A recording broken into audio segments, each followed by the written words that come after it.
நம்முடைய பிதாவாகிய தேவனால் கர்த்தராகிய இயேசு கிறிஸ்துவினால் உங்கள் அனைவருக்கும் கிருபை இரக்கம் சமாதானம் உண்டாவதாக. ஆமென். அல்லேலூயா. நாளின் கிறிஸ்துமஸ் செய்தி ஆம் சுதந்திரம் ஏசாயா தீர்க்கதரிசி புத்தகம் 9ஆம் அதிகாரம் நம்முடைய 2வது வசனத்தை நாம் வாசிப்போம். இருளிலே நடக்கிற ஜனங்கள் பெரிய வெளிச்சத்தை கண்டார்கள். மரண இருளின் தேசத்தில் குடியிருக்கிறவர்கள் மேல் வெளிச்சம் பிரகாசித்தது. ஒரு அல்லேலூயா சொல்லுவோமா? அல்லேலூயா. நம்முடைய ஆண்டவர் அவர் ரட்சகராய் உலகத்திலே பிறந்தார். அவர் ரட்சிக்கிற ஆண்டவர். அவர் நம்மை ரட்சிக்கிறது மாத்திரமல்ல, உலகத்தில் உள்ள பூமியின் சகல குடிமக்களையும் ரட்சிக்கும்படியாக அந்த உலகத்திலே வந்த ஆண்டவர். Glory to God. Hallelujah. பிரியமானவர்களே, வேதம் சொல்லுகிறது, யோவான் எழுதின சுவிசேஷத்திலே 1:9 நாம் வாசிக்கும் பொழுது நாம் பார்க்கிறோம், உலகத்திலே வந்து எந்த மனுஷனையும் பிரகாசிக்கிற ஒளியே அந்த மெய்யான ஒளி. அல்லேலூயா. மெய்யான ஒளி நம்முடைய ஆண்டவர்.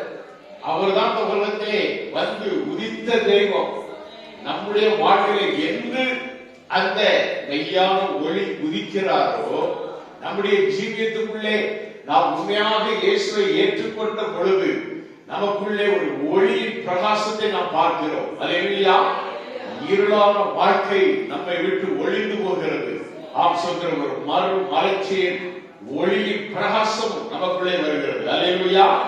ஆம் சொல்கிற அதைத்தான் யோவான் 1 யோவான் 2ஆம் அதிகாரம் 8ஆம் வசனத்தை நாம் வாசிக்கும் பொழுது, மேலும் நான் புதிய கற்பனைகளையும் உங்களுக்கு எழுதுகிறேன், இது அவருக்குள்ளும் உங்களுக்குள்ளும் மெய்யாய் இருக்கிறது. ஏனென்றால் இருள் நீங்கி போகிறது, மெய்யான ஒளி இப்பொழுது பிரகாசிக்கிறது. அல்லேலூயா. எந்த மனுஷனையும் பிரகாசிப்பிக்கிற ஒரு மெய்யான ஒளியாய் இயேசு பிறந்தார்.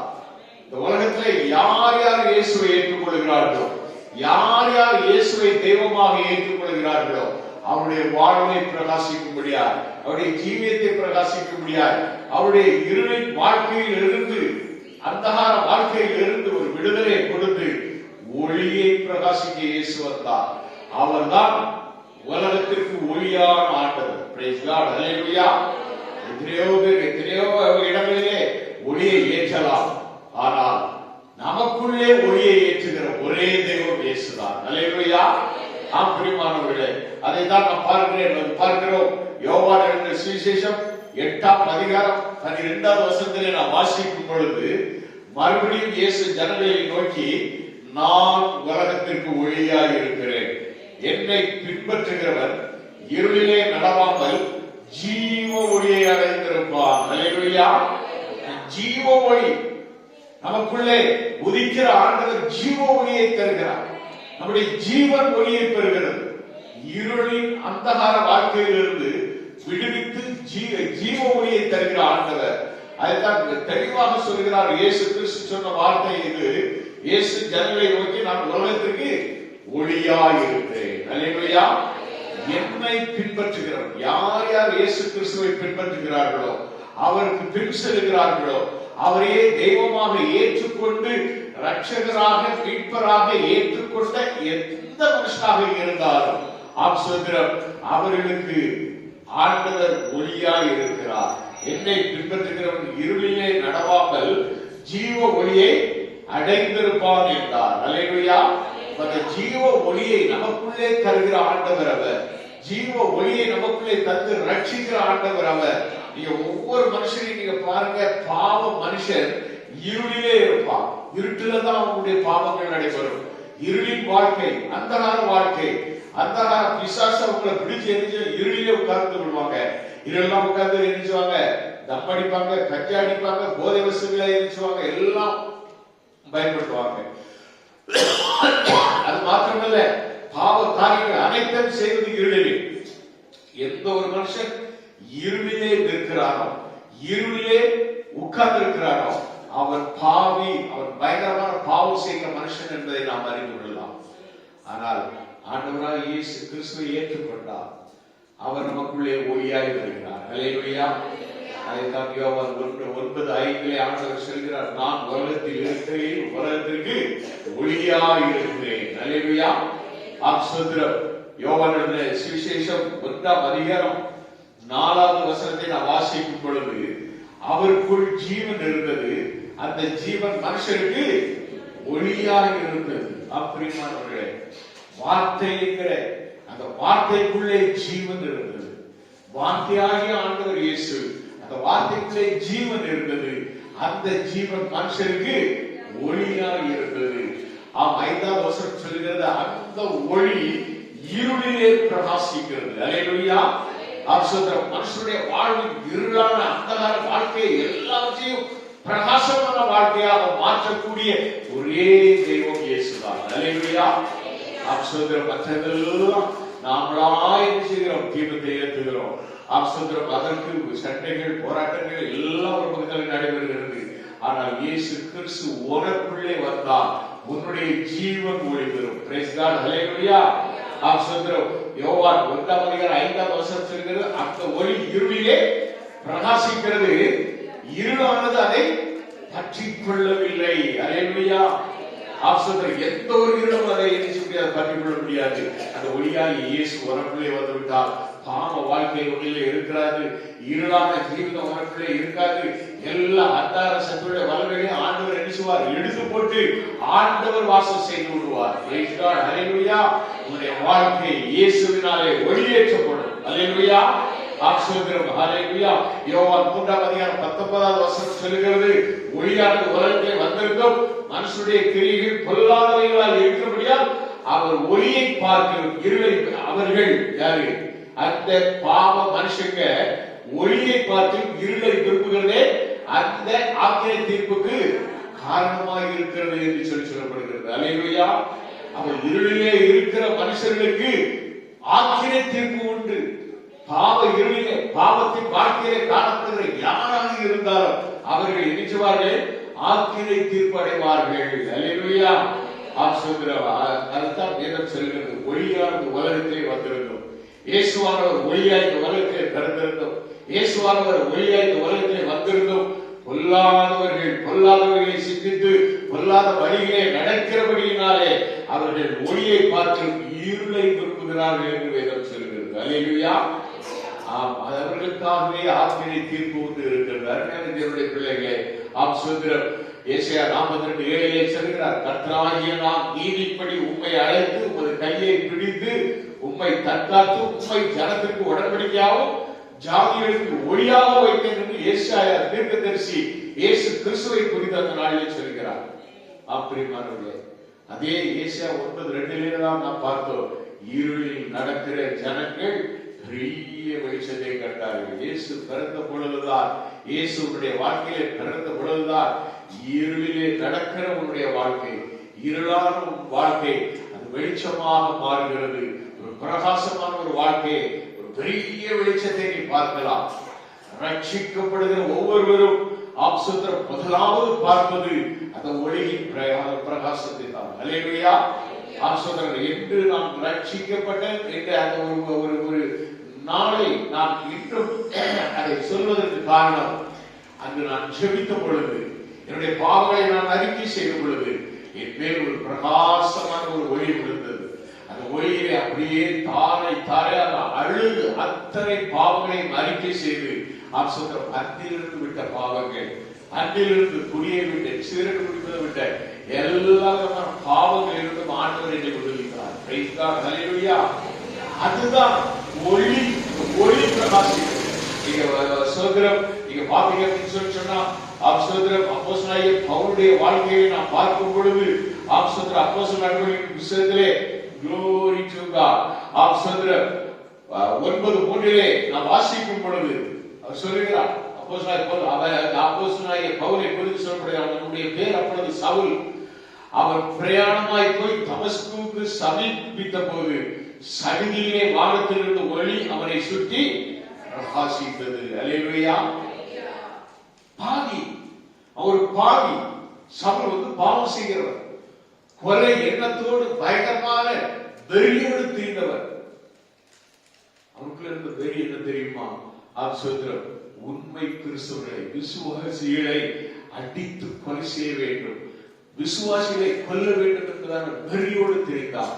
ஏனென்றால் அவன் ஒரு பாரம்பரிய கிறிஸ்தவர் தான். நாளிலும் நான் சொல்கிறேன், பாரம்பரிய கிறிஸ்தவர்கள் இந்த நாளிலே அந்த ஒளியை பெற்றுக் கொள்ள வேண்டும், அவருடைய வாழ்வெல்லாம் மாற வேண்டும். அல்லேலூயா. சொல்ற இங்கே அதற்காகத்தான் அப்போஸ்தலன் அந்த பவுல் சவுலா இருந்தவனை ஆண்டவர் என்ன செய்கிறார்? அவர் மேல் அந்த ஒளியை பிரகாசம் பண்ணுகிறார். அந்த ஒளி அவன் மேல் பட்ட பொழுது அவருடைய கண்களெல்லாம் இருளாகி மீண்டும் அவனுக்கு என்ன செய்கிறது? அந்த ஆவிக்குரிய கண்கள் திறக்கப்படுகிறது. மாம்சத்தின் கண்கள் அழிக்கப்பட்டு ஆவிக்குரிய கண்கள் திறக்கப்படுகிறது. சவுல் பவுலாக மாறுகிறார். அல்லேலூயா. வாழ்க்கையே மாறுகிறது, ஜீவிதமே மாறுகிறது. அவர் சொல்கிறார், சுதந்திரம் 2 கொரிந்தியர் 4:6 இருளில் இருந்து வெளிச்சத்தை பிரகாசிக்க சொன்ன தேவன் இயேசு கிறிஸ்துவின் முகத்தில் உள்ள தமது மகிமை அறிவாகிய ஒளியை தோற்றப்படும் பொருட்டாக எங்கள் இருதயங்களிலே பிரகாசித்தார் என்று சொல்லப்படுகிறது. அல்லேலூயா. அல்லேலூயா. எப்பொழுது அந்த பிரகாசம் உன்னை சுத்துகிறதோ, உன் மேல் விழுகிறதோ, அந்த பிரகாசம் என்ன செய்கிறது? உங்கள் இருதயங்களில் ஒரு பிரகாசத்தை கொடுக்கிறது. இருதயம் பிரகாசித்து விட்டால் எல்லாமே பிரகாசமாயிருக்கும். அல்லேலூயா. ஏனென்றால் இருதயம் தான், அதுதான் திருக்குள்ளதும் கேடுள்ளதுமான ஒரு இருதயம்.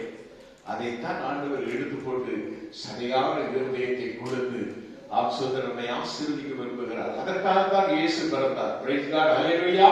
அப்போஸ்தலர் 26:18 மீண்டும் அவர் சாட்சியாக சொல்லும் பொழுது அவர்கள் என்னை பற்றும் விசுவாசத்தினாலே பாவ மன்னிப்பையும் பரிசுத்தமாக்கப்பட்டவர்களுக்குரிய சுதந்திரத்தை பெற்றுக் கொள்ளும்படியாக அவர்கள் இருளை விட்டு ஒளி நடந்திருக்கும் சாத்தானுடைய அதிகாரத்தை விட்டு தேவனிடத்திற்கு திரும்பும்படிக்கு நீ அவருடைய கண்களை திறக்கும் பொருட்டு இப்பொழுது உன்னை அவரிடத்திற்கு அனுப்புகிறேன் என்றார் என்று சொல்கிறார். அல்லேலூயா.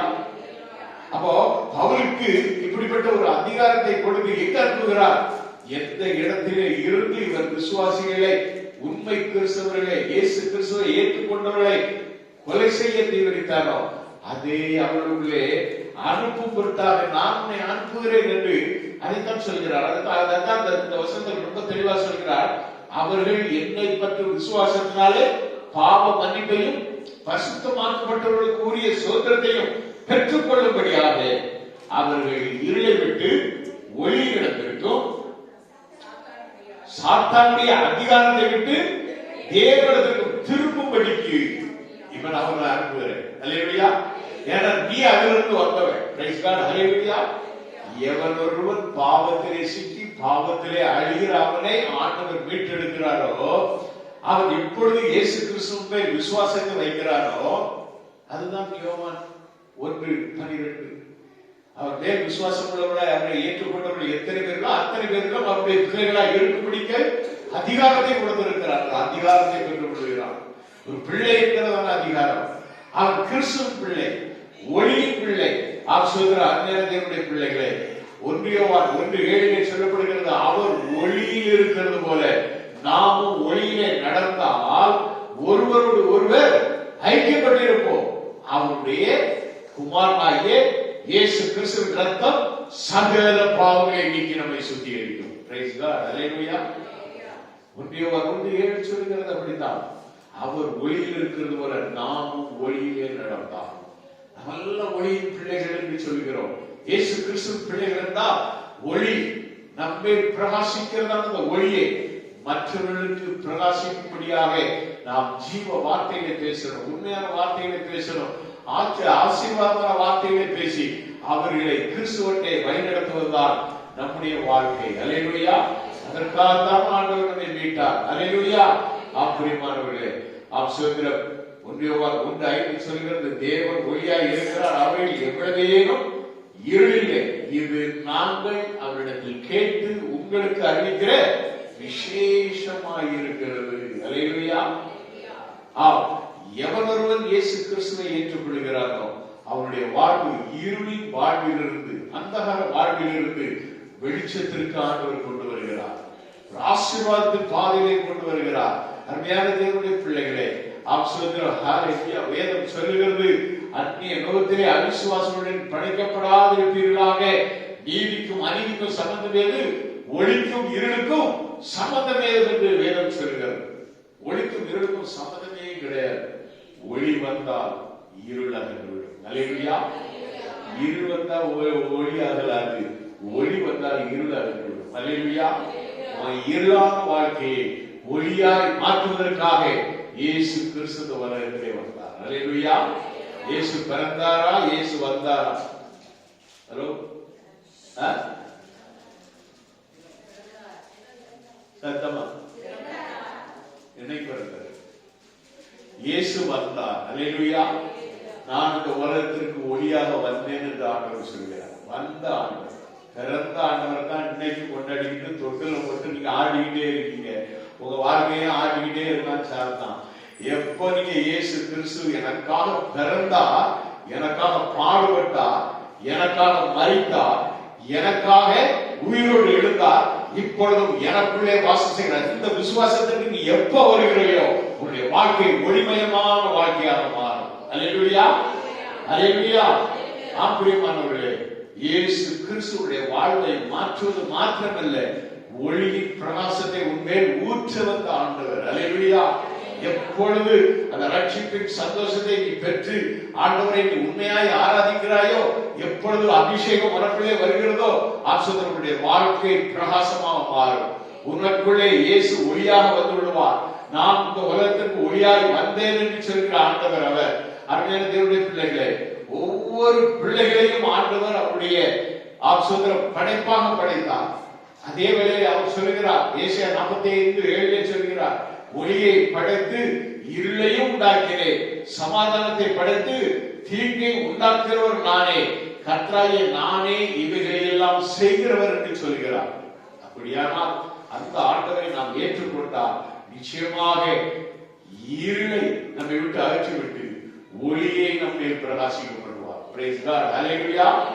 ஒளியின் பிரகாசம் நம்மை விடும் பொழுது நாம் எல்லாரும் நாம் அந்த ஒளியின் பிள்ளைகளாக மாறிவிடுவோம்.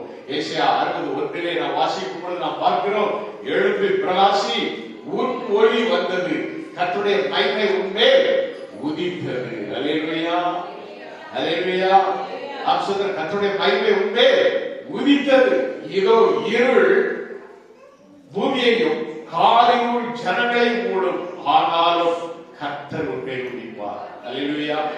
நீ அந்த இயேசுவை ரட்சகராக மீட்பராக ஆசீர்வாதம் தெய்வமாக நீ ஏற்றுக்கொண்டால் உன்மேல் கர்த்தர் உதிப்பார். அல்லேலூயா. இதோ இருள் பூமியை மூடலாம், காலையுள் ஜனங்களை மூடலாம், ஆனால் உன்மேல் கர்த்தர் உதிப்பார், அவருடைய மகிமை உன்மேல் காணப்படும். மூன்றாவது வசனம் சொல்கிறது, உன் வெளிச்சத்தின் இடத்திற்கும் ஜாதிகளும் உதிக்கிற உன் ஒளி இடத்திற்கு ராஜாக்களும் நடந்து வருவார்கள். அல்லேலூயா. எப்பொழுது நீ ஆண்டவர் இயேசுவை ஏற்றுக்கொள்கிறாயோ, எப்பொழுது இயேசுவை உனக்கு உள்ளத்திலே நீ ஆசீர்வாதம் பிறந்தார் என்று, எனக்காக பிறந்தார் என்று நீ ஏற்றுக்கொள்கிறாயோ, ஆசீர்வாதம் அப்பொழுது அந்த ஒளி உன்மேல் பிரகாசிக்கும். அவர் சொல்வார், எழுப்பி பிரகாசி, உன் ஒளி வந்தது. அல்லேலூயா. என் ஒளி வந்ததில்லை, நீ எழுப்பி பிரகாசிக்கும் பொழுது உன் ஒளி, உனக்குள்ளே நான் இருக்கிற அந்த ஒளி என்ன செய்கிறது? பிரகாசிக்க ஆரம்பிக்கிறது. கர்த்தருடைய மகிமை உன்மேல் உதிக்கிறது. அல்லேலூயா. அந்த ஒளியின் தேவன் ஆண்டவர் ஒளியாய் உலகத்திலே வந்தார். எந்த மனுஷனையும் பிரகாசிப்பிக்கிற மெய்யான ஒளி அவர். அல்லேலூயா. அருமையான தேவனுடைய பிள்ளைகளே, ஆசீர்வாதம் உன் வெளிச்சத்திற்கு ஜாதிகளும் உதிக்கிற ஒளி எடுத்திருந்தும் ராஜாக்களும் நடந்து வருவார்கள், உன்னை தேடி வருவார்கள். பிரியமானவர்களே, அப்படித்தான் ஊழியக்காரரை ஆண்டவர் பயன்படுத்துகிறார். அதே போல விசுவாசிகளாக நாமும் ஆசீர்வாதம் அந்த ஒளியை நாம் பெற்றுக் கொண்டவர்களா, மெய்யான ஒளியை நமக்கு சொந்தமாக்கி கொண்டவர்களா, அந்த ஒளியின் வெளிச்சத்திலே அநேக ஜனங்கள் நம்மை பின்பற்றி நடப்பார்கள். அல்லேலூயா. அதற்காகத்தான் ஆண்டவர் உண்மையும் என்னை வளர்த்திருக்கிறார். ஆசீர்வாதம் இருளிலே நடக்கிற ஜனங்கள் பெரிய வெளிச்சத்தை கண்டார்கள் என்று 9:2 ஏசாயா சொல்கிறது. அல்லேலூயா. மரண இருளின் தேசத்தில் குடியிருக்கும் வெளிச்சம் ஊதியது. இயேசு பிறந்ததனால் தான் இன்றைக்கும் பாவ வாழ்க்கையிலிருந்து அநேகர் மீட்கப்படுகிறார்கள்.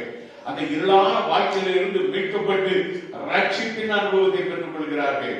ரட்சகர் இயேசுவை சொந்தமாக்கும் பொழுது இருள் விலகுகிறது, ஒளி பிறக்கிறது. அந்த மெய்யான ஒளி இயேசுதான். அல்லேலூயா. உலகத்தில் வந்து எந்த மனுஷனை பிரகாசிக்கிற மெய்யான ஒளி இயேசு. அந்த மெய்யான ஒளி உங்களிலும் வாழ்வாராக, உங்களுக்குள் வாழ்ந்து உங்களுடைய ஜீவியத்தையும் ஆப்சத்திர ஒளிமயமான எதிர்காலமாக மாற்றி ஆசீர்வதிப்பாராக. அவர்தான் இயேசு. அந்த இயேசு உங்களுடைய வாழ்விலே ரட்சகராக பிறக்கும் பொழுது உங்களுடைய வாழ்வு ஒளிமயமாக மாறும். Praise God. Hallelujah. Happy Christmas.